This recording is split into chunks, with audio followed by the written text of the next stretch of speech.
So what is obsolete? Really, it's up to the organization that owns the resources to define that. But here are some good points. It's no longer used. All right, so it's not adding value to the organization. Not secure. Boy, is this a big one. And especially when we start talking about the OS or the platforms that the stuff is running on. You've got to remember that, and I'm talking primarily in the Microsoft world, that Microsoft really decided around 2005 that security was critical. Up till that point, security was a nice. Then they did the whole epiphany thing where they said, wow, we really got it. And that delayed the next version of Server, which was 2008. So really, anybody who's still running Server 2003 or any of the applications on Server 2003 is running a platform that was not designed to be secure. And honestly, if you're running it on a platform of 2008, you're running it on a platform that was changed in midstream to be more secure. Really wasn't until 2008 R2 that their security conscience was really more applicable and more visible. So, out of date. Out of date. It's no longer supported. It's no longer, available, approved, any of that kind of stuff. Can't perform the necessary tasks. What we mean by that is, has your company grown? Has your company matured to the point where it wants to do actions or activities that weren't even thought of when this stuff was originally put out? So an example of that would be the cloud. Are your customers able to access the information that you have? If they're not, is that something that your competition is offering? And the answer is, if they're not, they will be. Because everybody wants everything immediately. They want to be able to see, they want to be able to order, they want to be able to customize, they want to be able to do those things. And 10 years ago, that just wasn't the case. Okay, not supported. Not supported, and you need to keep in mind that in some cases, the not supported, the answer to this from companies is, well, it's not supported, but we really don't need support. Okay, great, what if you do? What if something happens? Files get corrupted, the initial installation gets botched, all of that kind of fun stuff. It's not what your customers want, and then, again, kind of what we already talked about, not what the consultant is selling. You also have to measure this with who's telling you it's obsolete.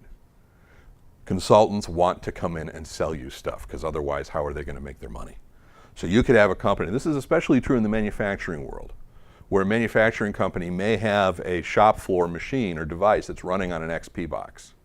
And in order to upgrade that XP box, XP is bad, XP is not supported, XP is evil, whatever, to get it running on a Windows 7 box, you've got to replace the whole device, the whole machine that's running on the shop floor. That's a $30,000 install. Okay, what do we get for $30,000? Well, you're not running XP anymore. Okay, tell that to any kind of shop floor manager, any kind of CFO at a manufacturing company, they're going to laugh at you. Consultants can come in and start saying those kind of things, and you need to watch out. You need to measure, are they talking reality, or are they basically just trying to blow, Halloween up your wazoo? When we talk about obsolescence, you really have two extremes. First extreme is the manufacturing extreme. Does it work? Actually, I shouldn't say that. And I kid you not, I had a conversation about 20 minutes before I came here with our Microsoft rep, who works alongside Ingram Micro, who was talking about her computer. And her computer was really slow. And I said, well, you're with Microsoft, and you're with Ingram Micro, two of the biggest reasons. Why do you, well, they won't replace it. So what are you going to do? She said, well, I was told that if I really wanted it replaced, I should drop it and break it, because then they'll replace it. But otherwise, I can still do my job. It's just really, really slow.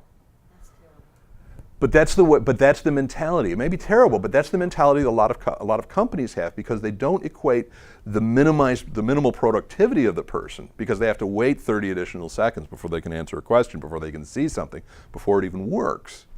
And okay, so you still can do your job. You can only support 20 people in one day. If you had a faster computer, you can support 30 people in that day. That's 50% improvement in productivity. Yeah, but you only talk to 20 people in that day. You see what I'm saying? There's a conversation that sometimes happens, and they don't think of it in terms of you can actually support more customers more efficiently, more readily, all that kind of fun stuff. So obsolescence for the geek is, if it works, I'm not using the latest and greatest stuff. I want Windows 10. I want Windows 10 on everybody's, because I want the latest. For traditionalists, it doesn't power up. Okay? One of the first things, especially from an IT person supporting a company, is you need to have a good feel for where your company's at. And it's somewhere between, it's like the volume dial, you know? And you need to, because you can interpret how they react to these things best, so you know how to approach them with these kind of questions, okay? Because if they're going to be in that it doesn't power up cycle, then you can't go to them and say, we're just going to need a new resource because we're running low. Okay, so we still have enough resource. It still works. And you'll notice we're not talking technology, we're talking psychology. So here's the thing. Metaphor of the day is the toad in the water. And this is an organizational metaphor. If you take a toad, which is a cold-blooded amphibious animal, which most companies are, you take a toad and you put the toad into a pot of water that's room temperature, and you put that on top of a stove and you turn the stove on, the broiler on, whatever the heck those things are. As the temperature rises, so too will the internal temperature of the toad. The toad will not notice. As the temperature rises, the toad will boil to death and be a happy critter. It will not, I'm not going to say I've tested this, but yes, really. All right? If you take a pot of boiling water and you put a toad in, the toad will recognize immediately, this sucks, and get out, or try to get out, and fail. Sorry. Okay? Here's the issue with a lot of organizations. A lot of organizations are the toad that were put into the room temperature water. When they last take a look, when they last make an investment in their IT infrastructure, everything is fine because we just paid 20 grand, we just paid 100 grand, we just upgraded. And then as these little things get added, these little nuances, these little things, it used to be we could handle these customers, now we can't because they want this. We added this product line requires us to break this out in an Excel worksheet and then somebody has to install, but that's okay, that's only 2% of our business. 2 years later, it's 15% of our business. But that's the way we've been doing things. As a company goes through over years, we start making it more and more inefficient, inappropriate, insecure, unsupported. But it doesn't happen overnight, so the companies don't recognize it. Whereas what ends up happening is 5 years later, it's unsupported, it's inefficient, all that kind of fun stuff. And what ends up happening is a new employee, one of the best things you can do is look at the face of the new employee when they understand what they have to do for their job.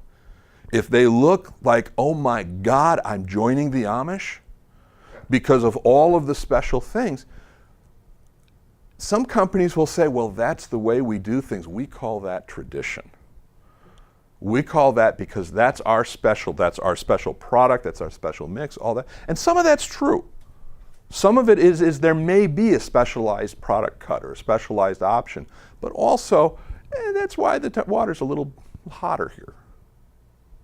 So what you look at the old employees, the old management, they're happy. This is the way we've done things. We've been successful. Life is good. The new employees, why are you doing things this way? I don't want to make waves because I just got here and they've already hired my replacement at my old job. But look for that with an open mind, because the new employees who are coming in can give you the best idea of how whether or not this is boiling water and toad season. Okay? So, and here's another one. How much training does a new employee need to receive about old stuff? Well, here's how that may be true for you, but here's how we use Office 2003. That's absolutely true, but here's how we do it here, because it's older technology. The more of this stuff, old technology, that happens, the more obsolete you are. Now, the reason I'm bringing these things up, because in a lot of cases, organizations don't want to actually face here's the list of all the things that are out of date or obsolete. So these are good examples, these are good conversations to have that actually says, well, let's approach it from a different, don't give me a how old is this? Give me how effective or how inefficient it is. Okay, because this is meaningful, all right? And especially, again, I'm using manufacturing environment a lot. When you talk to a manufacturing company that is fully 100% absolutely acceptable of machines out on the shop floor that are 15, 20 years old, and properly because they absolutely work, to go to them and say something's obsolete that's 5 years, 6 years old, it's a tougher sell. So there's 3 strategies that companies often use. Okay, if there is an overall reaching strategy. And again, this is one where you should try to get an idea of where the company falls, because even if they may or may not know it, but they're one of these 3 strategies. Either number 1, let's replace everything with new stuff, which is basically that, okay, everything is obsolete, everything's old right now, let's buy new. So you see the capital expenditure is very high for that year when we replace everything, and it's then low, and then high, and then low. And the problem is we have short memory spans. So when we look at that capital expense, we have to replace everything, but it looks, well, we haven't bought anything for the last 4 years. Why all of a sudden? And the answer is, well, 5 years ago, we had to spend a huge amount of money.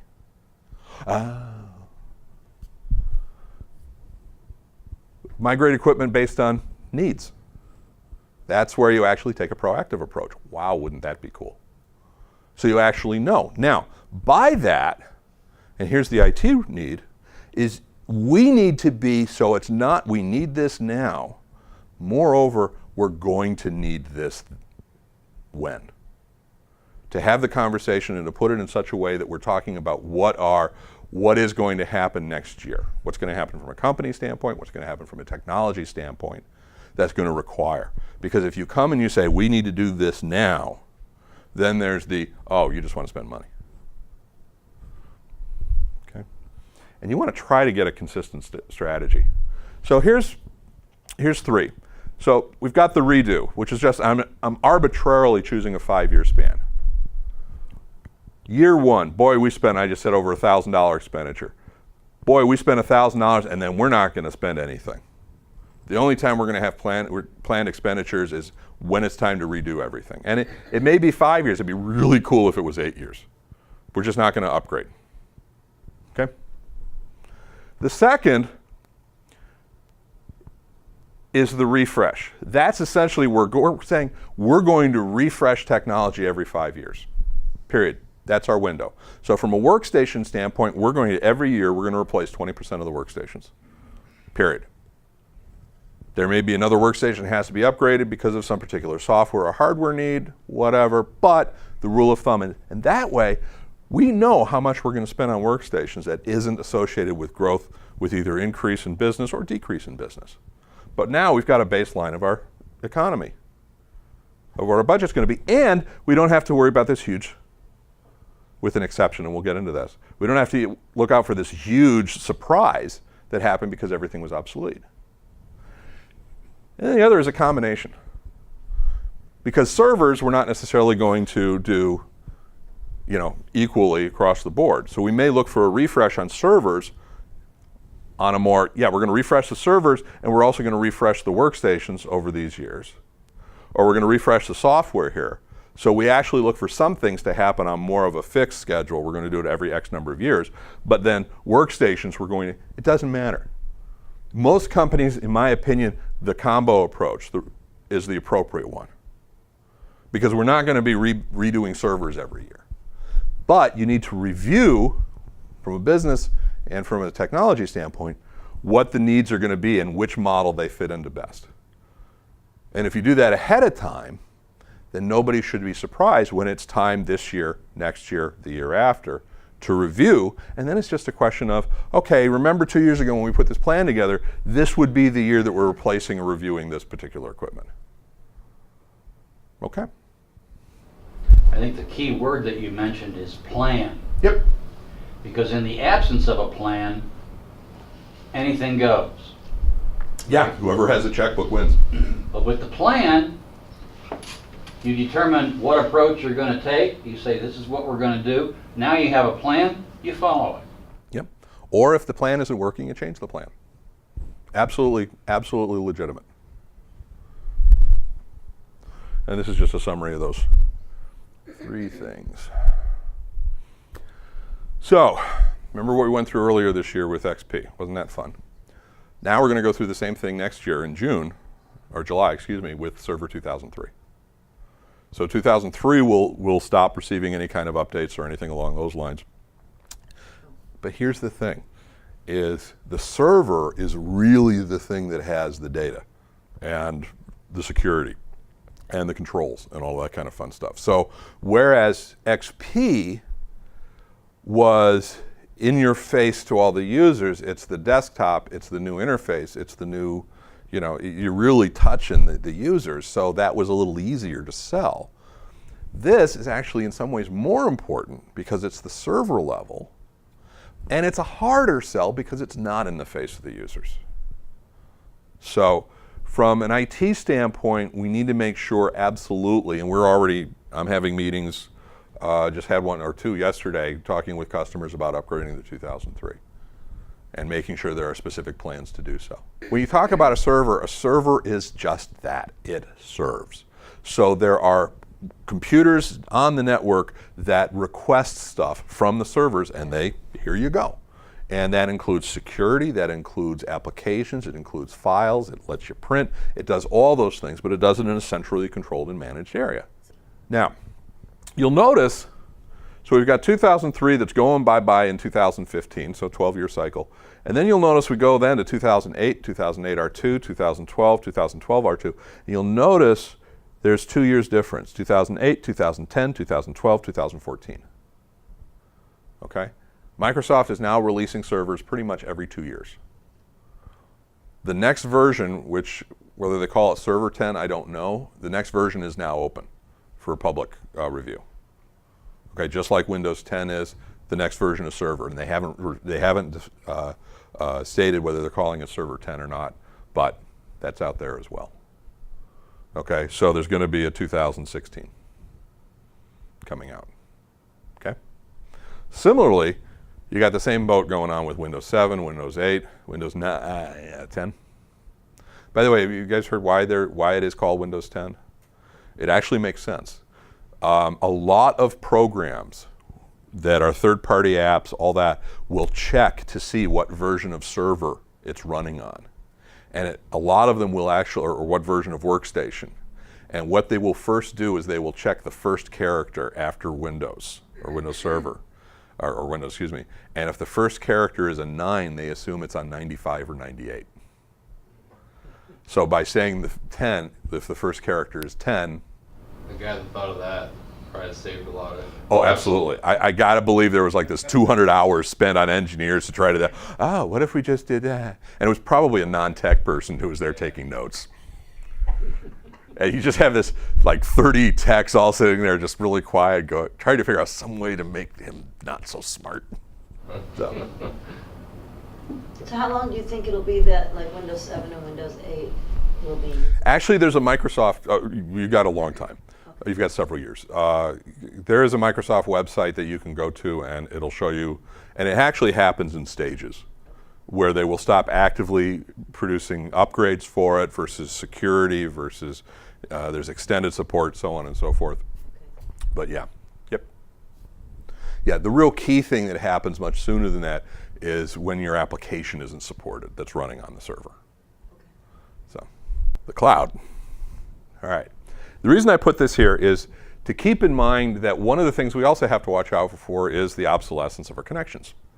Because one of the challenges is, so here I've got a local office here, and everything, and I'm exaggerating a little bit, but all of the devices here are connected by what we call 1 gigabit, 1,000 million bits of, 1,000 million bits of information per second between all of the servers, the workstations, all of that kind of stuff. That's assuming you're not using 100 megabits switches. So we've got stuff going very, very quickly around here, okay? Then we've got our customer, our vendor office, and also it could be just another vendor or just another office of the organization. Those have the same connectivity. I also have someone who's just working out of home or working at a Starbucks. These guys can have, in our internet connection, we basically are saying 1 to 15 megabits per second, a lot slower than the internal connections here. And then the cloud service provider, such as Azure or the like, they have a lot of connection, and then we've got the cloud, the internet connection. So one of the challenges that you need to look out for is when you're trying, because we're running into more and more circumstances and situations where, 10 years ago, we were all here. All of our data, all of our connections, everybody here. Once in a while, someone would want to connect and we'd connect through a VPN. But that was it. And we didn't have a lot of those. Or if we did, we had a very large infrastructure component as far as connecting it. Then we started putting offices together. Or we started wanting our customers and vendors to connect. Then we started having it so that people can go online from anywhere and connect and order and do whatever. So we've slowly but surely, cold water toad, we've slowly but surely added weight, and I'm not even bringing VoIP phone traffic here, to here. We've added it, we've added it, we've added it, we've added it. Now when we start talking about, there's a lot of cloud options that are there as far as cloud servers, cloud email, anything along those lines, that increases the necessity for this cloud connection. So we run out with two issues that are happening. One is what's the speed? And the second is what's the reliability? Can those clouds get hacked? Everything can be hacked. No matter where, as long as somebody can connect to it to use it, somebody can connect to it to hack it. Okay? So by using clouds, we are now exposing ourselves to the world no If- matter what. As soon as we have an internet connection, we exposed ourselves. Okay. All right? So as long as there's a door from here, from our company here to here, we're open. So it's a question of, it's kind of like the old castles, medieval castles. With the moat. We put the moat. Okay, great, we've got the moat. Life is good, we are secure. Okay, how do we get out? Oh, okay, we'll put a bridge across the moat. Okay, we're not quite so secure. Okay, we'll make it so we pull the bridge up, we pull the bridge down. Okay, now we're only secure. You see what I'm saying? So as soon as we need that connectivity, we've sacrificed a certain level of security. Now, in order to succeed in business, in order to be in business, we have to have that as I enter puberty. So we have to have it. So it's one of those where, pardon my French on this, but it's a great Mark Twain quote. It's okay to have all your eggs in one basket, just watch the goddamn basket. All right? It's okay to have this level of connectivity, to use these providers, but you have to make sure it's appropriately secure. Okay? And to a certain degree, that is either by you becoming active in terms of whether it be you or a third party, us, to provide the services and the security, or you're purchasing it as a service and you're relying on the service provider to provide the security. Does that make sense? Mm-hmm. Okay, that's a good question. Here's the first question. When we talk about what is the current throughput, what's our bandwidth like? The first question you need to have an answer for is how busy is the bandwidth? Okay, and because one of the issues is that when someone says we need more bandwidth, we're going to need more bandwidth, we're going to need more, and the first question that comes up on those is always, remember, you're talking who knows what to a non-tech person. All they hear is you need more. Oh great, you need more money, and they equate it immediately to, oh, you need more money. Okay, so the first thing to do, and this is, and we've got a slide later on, but measure, monitor, is you need to know how much bandwidth is actually used by periods of time, how much service is being either denied or being compromised in terms of it's not as effective or as efficient. So people have to, when they're over here, customers, vendors, remote workers, and they try to do activity or action XYZ, how much are they hurt by this not being there?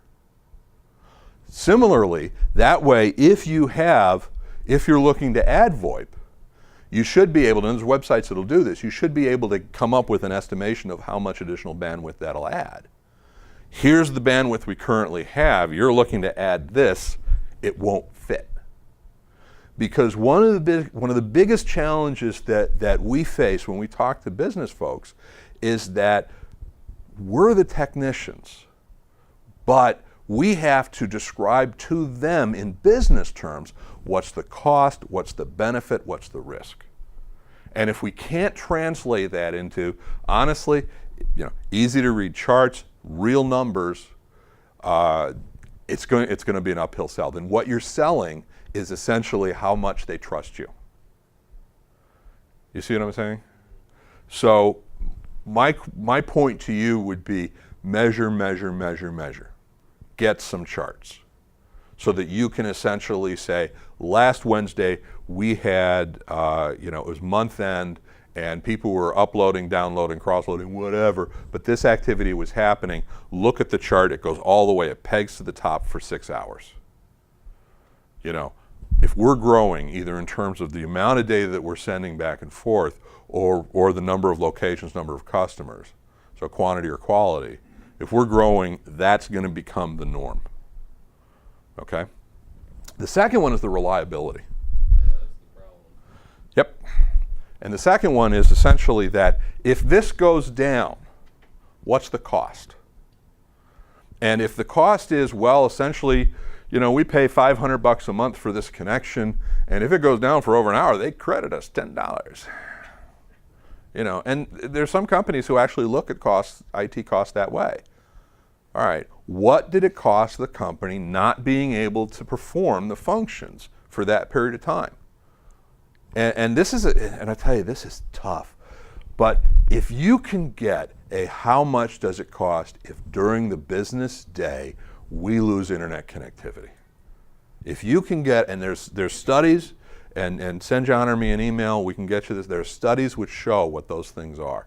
Cost for outages here, cost for outages there. If you can come up with some numbers that you can either back up by the organization says, oh yeah, we produce, in one shift of 8 hours, we produce $80,000 worth of goods. So if we lose an hour of productivity, that's $10,000. Okay, there's $10,000 outage if the servers are down. If you see what I'm saying? And essentially they say, well, I don't think that's right. Then okay, give me a number. And that way then you can go and say, when this guy's down, here's our loss. Because the nice thing is you're throwing it over to them. You're basically saying, this is why we have to have a backup connection. This is why we have to have whatever the technology is. And then I hate to say the nice thing, is should the circumstance come up where you don't have that resource and there is that loss, you essentially can go, well, that's kind of why I wanted to get that resource so that this wouldn't have happened. And don't smush it in their face unless you've got another job offer, whatever, win the lottery, or was the guy who cut the line. But it's one where this is why we were talking about this. You see what I'm saying? It's a process that you need to go through in terms of building up that kind of rapport with business. But if you don't take that step of actually being able to say, here's the measurement, here's the actual risks, here's the costs, all those kind of things, then it's simply you're saying this, do they believe you? This gets back to this. These are charts that we do automatically 24/7 as far as the metrics of the devices that we watch. So if somebody says that something happened at 3 o'clock, if somebody says something happened at 2 o'clock, whatever, we can look and see, oh, well, at this point in time, here was the memory that was available. Wow, it took a big down. Or here's the amount of data that's been transferred, or here's how much drive space, so we can actually start looking at it. And I will tell you, I hate to say it, management loves charts. If you can actually show them, look at this. This is what's happening. You're going to have a much easier time. Red bad, green good, kind of thing. I hate to say it, but it's a much easier way to do it as opposed to anecdotal, which is, yesterday because this happened, it was down to 3, and then 3, of course, is bad, but 5 was okay. Yeah, that's what I did. New stuff. And by that, what I want to talk about are existing line of business applications. So most organizations, small, medium businesses, there's one application that is absolutely critical. This is the thing that runs. In manufacturing companies, it's often the MRP/ERP systems. In other companies, it might be marketing packages, whatever. But in some of the cases, it's to take a look at those applications and determine whether or not they're obsolete. Well, one of the things to look for is, and by this I'm just going to say, just to use a metric, let's say 5 to 8 years ago, is how much of this stuff was actually in play back in 2009, 2005. Not much of it. Well, most applications have been upgraded so that they have some level of this to be integrated. And so we have some cases where, again, with manufacturing organizations, where they bought the application software back in 2004 and they haven't upgraded it since, which means that a couple of things have happened. Number one is the software is no longer supported by the original organization they purchased it from. Number two, it probably has been patched a little bit, so if you actually had to reinstall it from scratch, it would be next to impossible. Number three is it doesn't represent your competition, in terms of your competition is offering other features to their customers and working with their vendors that you can't or don't. And then number four is if you upgraded your server, the application wouldn't necessarily work, because the application will only run on 2003. It won't run on 2012. Which sounds kind of weird, and you always hear this, oh, they just want to get their money from you. Yeah, they don't want to upgrade everything. Well, but here's the challenge, is that the server in 2003 wasn't really built on a security level. That wasn't its focus. And applications that were written to take advantage of as much as possible for the server, whether it was a secure way of writing code or not. So 2003 was okay with code that was written to be not terribly secure. Well, 2012 isn't. So 2012 will say, even if the code was absolutely, it just did it faster. 2003, you had a locked door, but there was also an open window, so we go in through that open window. It's a lot easier. 2012, there's no open window, but the code doesn't know how to get through the locked door. Okay, so we upgrade the server, now we have to upgrade the application as well. We upgrade the application because it doesn't take advantage of any of these things also. So this is part of the judgment call. And one of the questions to ask on this, how has the company changed, or how does the company want to change in terms of how it delivers goods and services to its community? All right, if we go back to here, it used to be this was the application. It was right here, that was it. And if there was any connectivity from here, it was through a VPN, in which case, as far as the application was concerned, it was all here. Okay? Whether it be thick app or however you want to do it, it was all here. Now, completely different. We want all sorts of integration as far as our customers go. So we want our customers to be able to place orders. We want our customers to be able to see what's going on with their orders. We want customers to be able to configure stuff. We want customers to be able to make requests. We want customers to have service call access. We want customers to be able to either A, come to us directly by phone, B, go on the web, C, some combination thereof, maybe use the mobile device, tablet, whatever. As much flexibility as we have, the more likely it is the customer is going to be satisfied. And this is where I always find it fun, is when someone says, the customer today wants. No, the customer today will decide what they want, and every different customer is going to be completely different. So you're going to have customers that absolutely want the traditional, I'm going to call somebody on the phone, I want to talk to a human being, and I want my issue resolved. You're going to have another one who says, I want to be able to tweet you. I want to be able to email you. I want to be able to go on the mobile device. I want to be able to go to a website. And every one of them is going to have a righteous indignation if they can't. Yeah. Okay? And in some cases, that righteous indignation is going to, oh, bummer, okay, I'll do it this way. All right? Whereas others are going to say, well, I'm going to go to your competitor because your competitor lets me do it. So the question becomes one of how flexible do we need to get? And some of that, depending upon how the company is going out to market and how they're dealing with, if their product is incredibly complex, then we probably don't need to use Twitter as a method of communicating detailed information. Okay? Similarly, if we're looking for a lot of pardon my French, knee-jerk customer interaction, for example, I want someone to be able to buy something on impulse, then I want to pay a lot of attention to mobile because that's where a lot of impulse buying is made. Okay? If I want somebody to be able to report an accident, probably on their phone is critical because that's where the accident happened. You see what I'm saying? So by understanding the customer, the vendor relationship, you may have an idea of this environment works better, this environment works worse. But what you can't do is you can't assume that I know our customers aren't that way. And we also have to remember that I am old, all right? So I'm in that 50s to 60s. I'm in the 56? Yeah, 50, I don't know, somewhere around there. So I'm in the mid-late 50s. More and more companies are being run and middle managed by the people before me, the younger people after me, excuse me. Those guys are used to this. Yeah.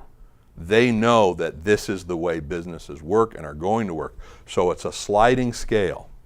Even those of us who are in entrenched manufacturing organizations or an entrenched service organization or entrenched accounting organizations who are basically saying, no, we do it this way, and we have been doing it this way. That's great, but your customers, your vendors, your suppliers, your requirements, all of those things are all sliding to this, and they're sliding very quickly. And part of it is going to be, they're the ones who have the money to invest.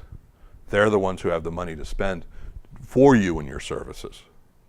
So you may even look at something and say, it's not obsolete, it does exactly what we do and what we've been doing. But then the question is, okay, are you obsolete? Is your organization obsolete in terms of how you're going out to business in terms of dealing with your customers and your vendors? And that is a tough conversation to have, because in some cases the companies are like, look, I'm 3 years from retirement. Yeah.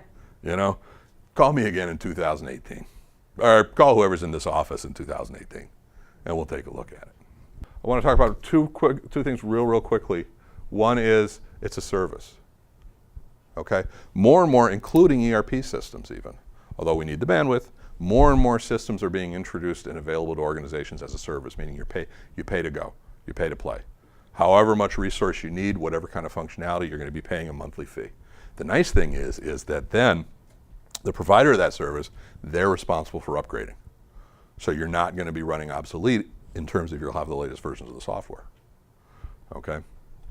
That's happening more and more on the application level. And then here's another thing. The narration test. And this is basically the last point that we'll go with here. The narration test is, and this is a business thing, this is not a technology thing, but essentially, what are the business steps that employees and customers go through to accomplish a goal? So a customer wants to go. So they go to the bookstore, they walk into the bookstore, they identify the section that they want to look at, they go identify the author, whatever. Here are the steps that we go through. And then describe the process steps. Okay, what are the things, the actual technology or the thing that the employee has to do in order to make that happen? Every step, the difference between these two is the amount of friction that is created by your systems not being in line. And friction is wasted energy. Now, obviously there's consulting processes and engagements and all that kind of thing. You get a lot more technical, but this is a simple one. And the more process steps that you have that aren't related to actually developing the good and service for the customer, that's the inefficiency of your current application, of your current organization. So this is an example. Customer calls, places an order, we enter the order and we process it. Done. Well, there's actually a paper order form, then we put it into an Excel spreadsheet, we then give that form to somebody else who adds it to another Excel sheet that we use to consolidate the order, and then yada, yada, yada. You notice the difference. Incredibly inefficient. Incredibly simple. Okay? This difference tells me whatever this is, it's obsolete, this process. Okay? And then the old stuff, we've got this comfort zone, we've got the availability of the product support, blah, blah, blah, new features, faster. So just to give you an idea, when we talk about the difference as far as customers and all that kind of thing, look at the order increase as far as tablets go. Shipments are down 4%, down 3%, up 78, up 48%. As far as shipments. So that whole thing in terms of customers, employees, all that, this is where the process is heading. As long as it's simple enough to be done on the phones. So do you think like tablets will actually become obsolete because of Everything the will. technology of smartphones? No, I mean, because there's only so much you can do on a little. that's the phone. challenge, is the real estate. Is the fact that visually you have less real estate, but you have the pop-up visuals such as Google Glass, and that's only the first of those. There's always something that's going to come on, and there's no question, in my opinion, that we're probably about 10 years off, 5, 10 years off, but there's going to be implants. Really? Oh, absolutely. And that's absolutely our response. But talk to our parents about walking around with a phone that everybody can call us at anywhere. Ugh. Yeah. You know, it took my mother a while to get used to driving through a bank teller, driving through, let alone ATMs. You know, there's a generational thing that's going on here. Yeah. And I will say this, you ain't seen nothing yet. Right now, the generation of people, including everybody in this room, the generation of people who have been implementing technology are implementing technology based on what we grew up with. The next generation, which I would consider my grandkids, they're the ones who are really going to knock it out of the park. Because right now, we're just trying to do the same thing we did before, but more flexible, and it's a completely different. So, anywho, any other questions?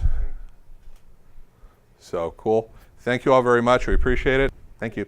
Yay.